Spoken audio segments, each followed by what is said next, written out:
Alright, I normally don't talk in front of cameras, but here am I doing this stupid shit. But yeah, I'm gonna be going over my plate carrier and belt rig. Okay, some of you maybe have been waiting for this, some of you don't give a fuck. The carrier. This is just a shellback plate carrier.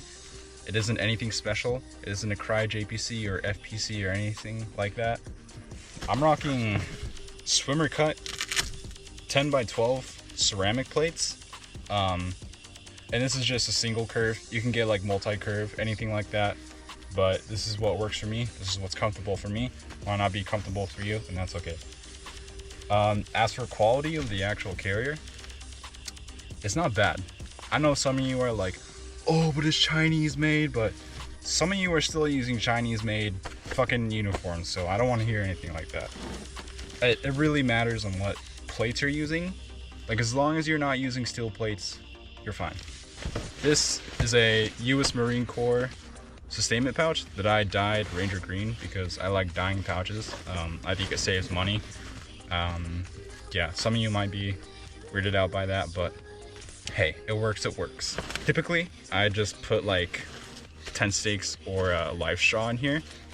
Now for the front, I'm using a Marine Corps tourniquet pouch with a Sharpie right here to write down time because you need to do that. To be honest, I might upgrade to something better in the future. I don't know if you guys can see this like little flap right here, just kind of, you know, comes loose super quick, but it's tie speed. It's not meant to keep dirt or anything like that off. As for my placard, this is just an Eagle Industries 3 mag pouch. It fits 2 mags in each cell, and I currently use P mags because I bought them in bulk for a really good deal. So yeah, I might use stand eggs in the future, but we'll see. You might be wondering, where did the buckles go? Yeah, when I ordered this, they didn't come with any buckles, which I was kind of like about, because, you know, it's just a flap of Velcro. But, you know, it works for the placard. It's an AOR too. I kind of get that going on here. Groin armor. Now, this is another Eagle Industry product. You notice throughout all my stuff that I use Eagle Industries. They make really good gear. You know, it isn't anything crazy or breaking the spectrum or anything like that. I try to find an MSAP groin protector everywhere. I could not find one, even on the website. So yeah, I'm pretty sure those are discontinued. As for like the actual insert, I am just using the Interceptor vest insert. This is what fits in the large, extra large, and this one is a large 4X large, so just keep mind of that if you want to get one of these. You might notice that I changed out the buckles. The buckles on the original panel, the original buckles this came with, they were opposite. So it was like male to female right here. I simply just took those out, switched them out to have both male on bottom, and then I'll have the female inserts on the actual placard. Now this is just a Velcro pocket. This is actually meant to fit a 6x6 side plate, which I'm like 50-50 on doing that in the future. Mainly because there's a lot of important blood vessels in your groin area, and it wouldn't hurt to have that extra protection. Now, I do have a fast mag pouch. I typically just hold one in here so it doesn't obstruct movement. M855 in this fast mag pouch. It's on my left side, so yeah. And I tend to keep my right side clear. That was the carrier. Simple enough. All right, moving on.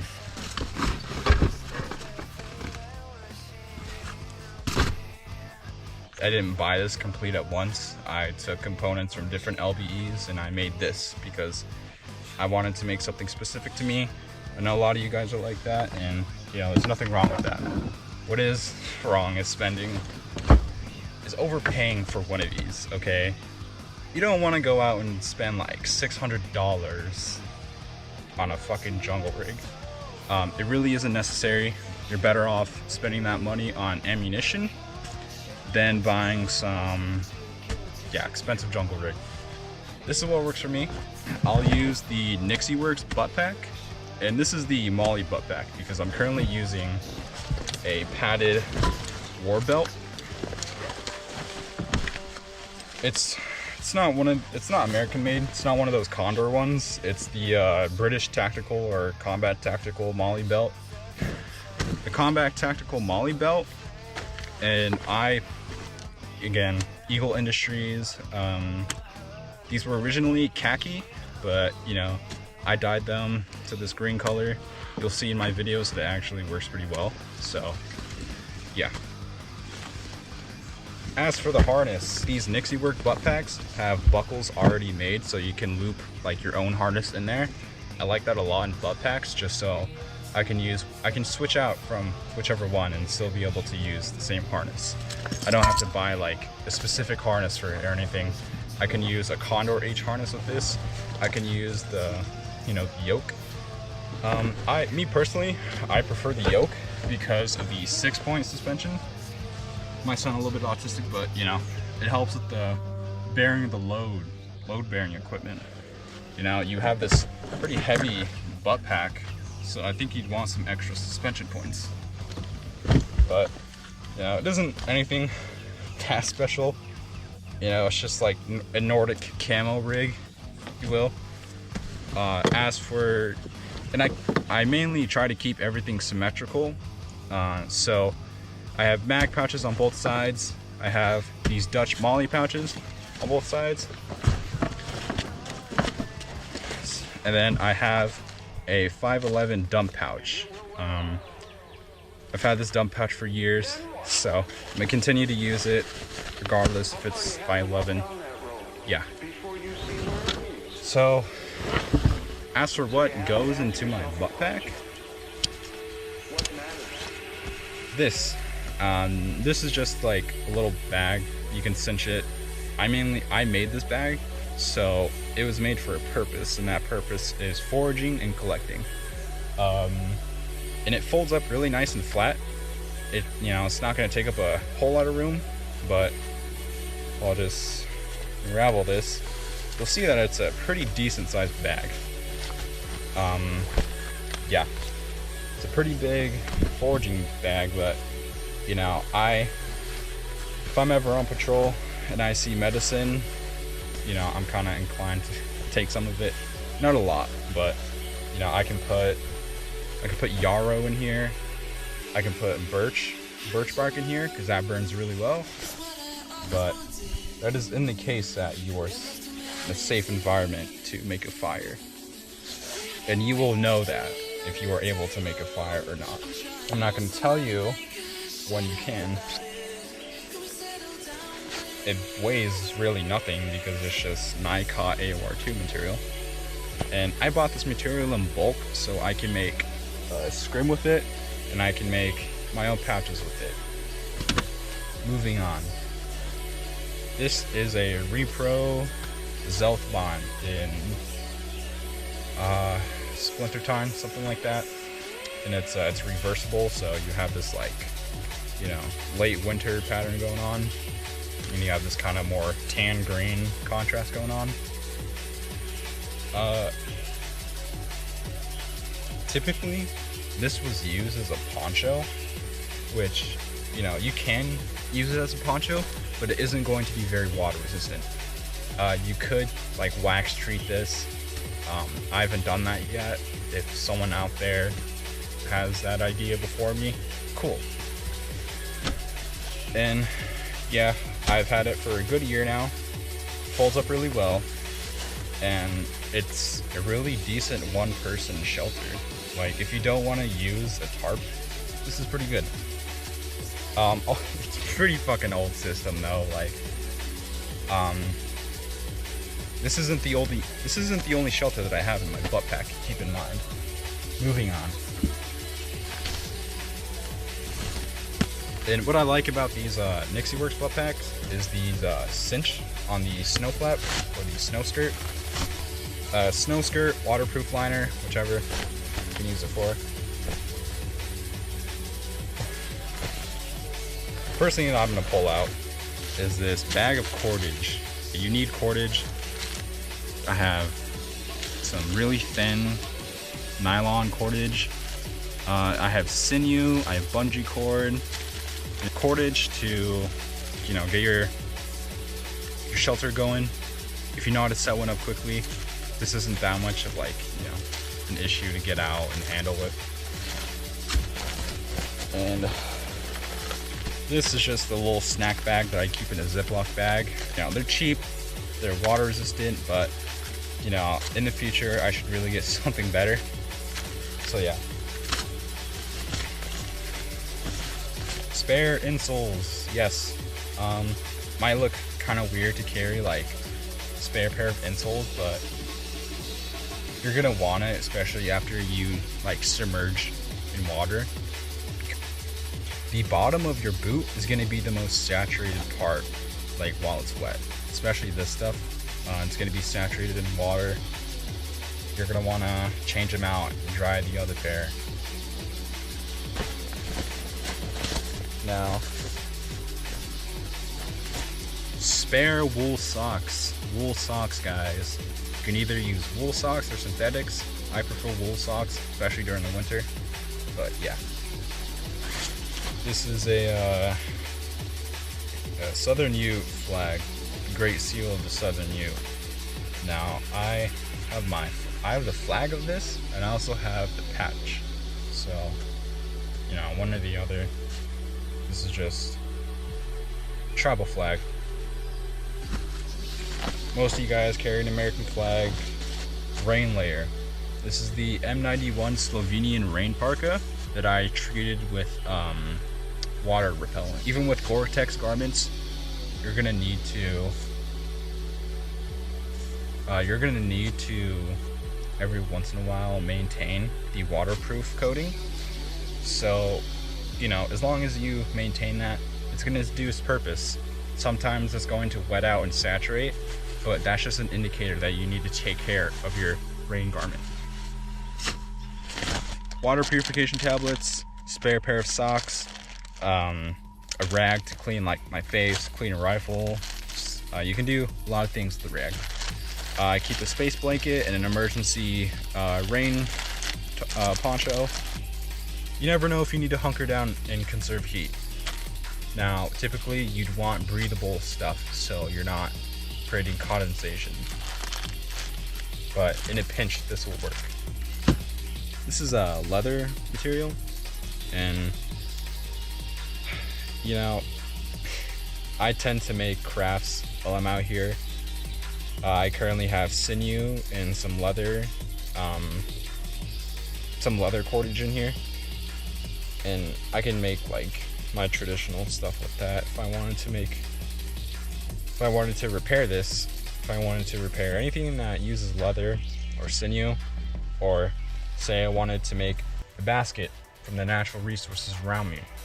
No matter how much kit I carry to prepare myself, if I don't understand my surroundings, there's really no point. You'd want to understand your surroundings, the vegetation, the wildlife, you know, get a good understanding of the herbs around you, medicine, you know. There's medicine everywhere. But yes, this is just sinew and leather cordage. This is my other rain poncho / shelter system. This one is like fully waterproof, but I do have the issue of condensation building up. But that is about it. This is the German rain poncho, and it's super, you know, compact, and that just goes right in there. Then this is a mosquito net, because you're gonna want protection from the mosquitoes while you're sleeping, because they don't care when you sleep. So you're gonna want some bug netting at some point. Spare warming layers, spare socks. You know, you're gonna want to carry extra socks and extra underwear on you. Like, you're gonna want it. It's hot. You have ass swamp. Like, take care of it. The last thing This is just a veil, camo veil, and I have some of it spray painted to break up the contrast. I just, spray painted lines in there, break up the contrast. But yeah, this is just a veil if you wanted to conceal. When you're setting up an observation point, you might, don this on you, break up your human outline, your shoulders and such. That was everything in my inside my butt pack. Now we're gonna take a look on the bottom. You may notice that I carry a wool blanket on here, and that is because I am currently not carrying a sleeping bag right now. It is just too hot for one. Now, you can use a quilt. Me personally, I use a wool blanket. That keeps me warm. It's breathable. It isn't synthetic material. But the one thing that I do keep on the bottom of that is a ground sheet. And that's just to keep my back dry. This is the northern area. The ground is gonna be moist like all year. So you're gonna want some level of protection from the ground. You don't always need to do that. It's not always necessary. It's not even necessary at all, to be honest, but this is just what I carry. Sleep is pretty fucking important, if we're gonna be honest. If you're gonna be lugging around all this kit, all this water, all this food, I think it's pretty smart to get some good sleep, so you're not as fatigued the next day, so you can recover. You heal in your sleep, and on the top lid, I just have this cordage, cinch it down. Side straps, I just use a S-hook carabiner, and I have it looped into the molly, so that's also the pouches right here. The weight of this is being suspended too.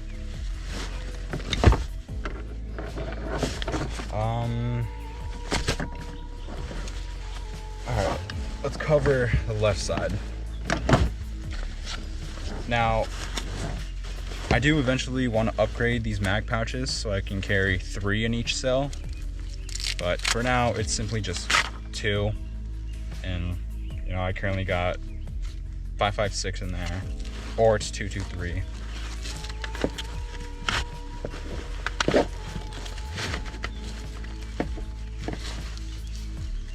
And these don't have to fit magazines either. You can put your pistol in here, put this flap over it so no dust or anything or mud gets on it. Yeah, it's not like the most high speed.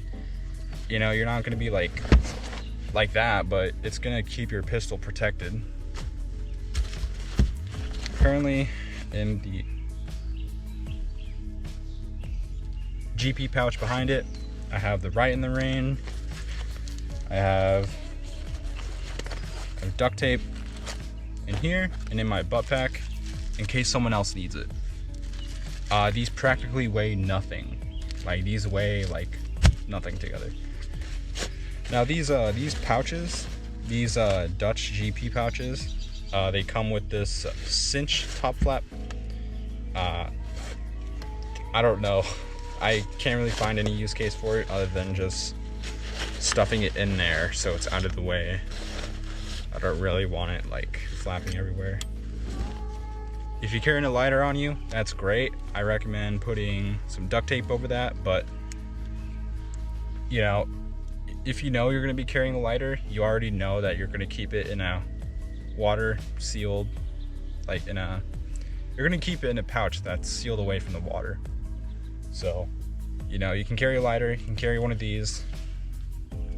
I recommend just having both in case one fails. Yeah. Keep in mind, it's also a fighting rig, but you want to be able to sustain yourself. North American Rescue survival blanket goes in there. Right in the Rain duct tape goes in there too. I don't want to add way too much stuff in this pouch. Yeah, I just don't want to overfill it. I want to be able to add other things in there if I needed to as well. I don't want to completely fill this pouch to the brim if, say, someone gives something to me and I want to retain it. I want to be able to keep space on my rig so I can be fluctual with my gear. This dump pouch, it rolls up, and I currently just have it out right now because I do dry fire drills, but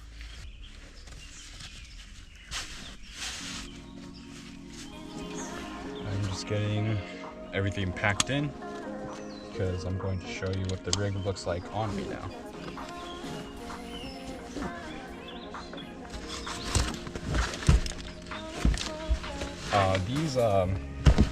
These harnesses don't originally come with a sternum strap. This is something that I did, like my own modification. The carabiner on the left side of the harness to keep the right side clear. I have my pace beads on here, which don't get the Ranger pace beads. They fucking suck ass quality. You might as well just make your own with your own beads. I say that because so many times have these beads cracked and came off. Like, that's just not acceptable.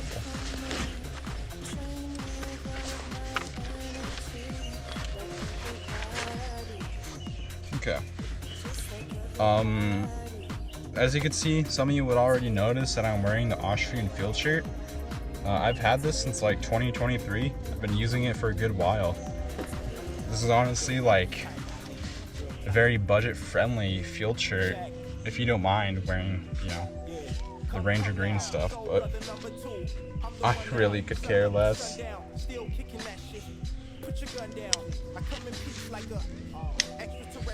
So yeah, this is what the rig looks like.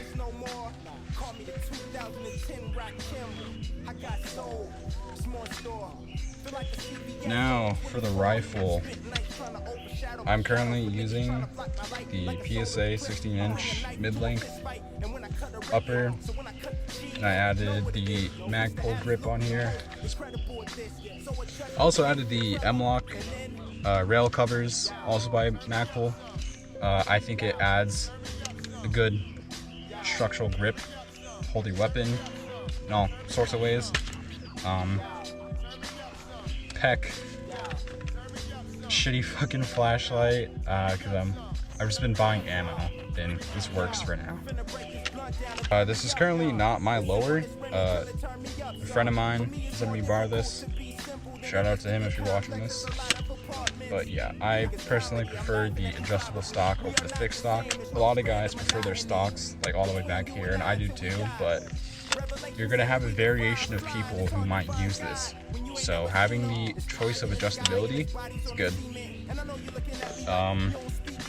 USGI, carry handle, solid, Ozark armament, A2 front post, rail height, and yeah, just simple A2 flash hider.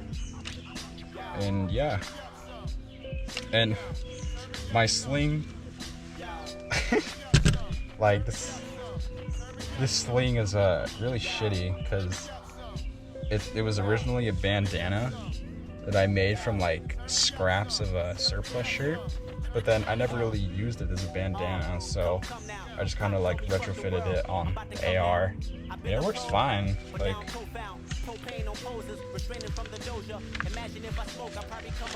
it does its job. Like, you're gonna want like your hands to do shit with, so you know, have a sling and carry handle on your rifle. I know these mag patches aren't the most quickest to get out, but I'll just show you.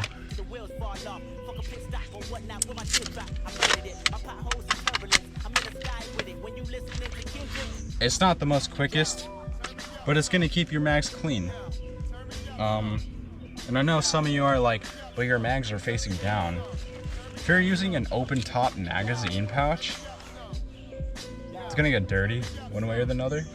As for ammunition, I am using NATO Lithuanian 5.56. I bought these in bulk. I think GGG is a good round, especially for target practice. And these are just FMJs, so yeah.